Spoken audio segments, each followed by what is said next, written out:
It was amazing because my dad was a pastor and very, in a fairly strict church. Vincent left home and headed for Hollywood, where he created Alice Cooper, a twisted, eerie woman killer.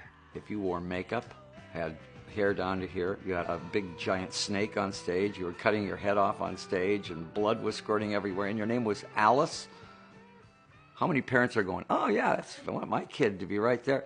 No, I mean, I was like I was the target of everything at that point.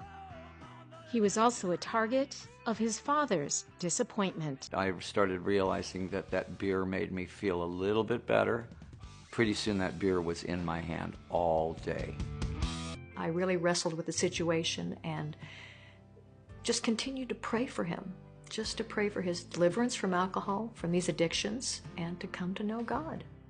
As Alice's drinking spiraled out of control, Cheryl had to make a crucial decision.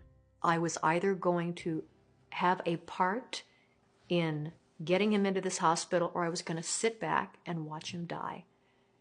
And I was not prepared to do that. It wasn't pre-intervention. It was, get in the car, we're going. And I went, where? We're going to the hospital. I came out of the hospital. The first thing I did was I went to a bar, sat down, and ordered a Coca-Cola. Because I knew I was going to be around alcohol all my life.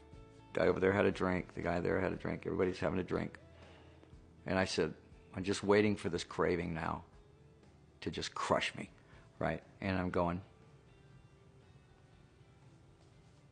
nothing. Okay, I got away with it this time. 30 years later, never once had a craving for alcohol. He was not cured, he was healed. It was taken away from him. And I got a new man. I started really realizing what was important to me. And of course my career was important. Of course my marriage was important. My children were important. But I kept overlooking my soul. He knew the truth since he was a little boy.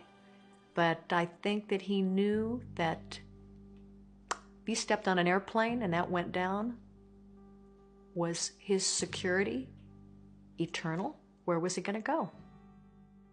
And I knew so deep down inside of me that my relationship with God was absolutely in the bottom drawer, where it should have been in the top drawer. And that ate away at me and ate away at me to the point where finally I had to get off that fence and say, I'm not going to just kind of be a guy that likes God. I'm going to have to be a guy that is for him, not against him. I had to pick a side. And that's really why I became Christian.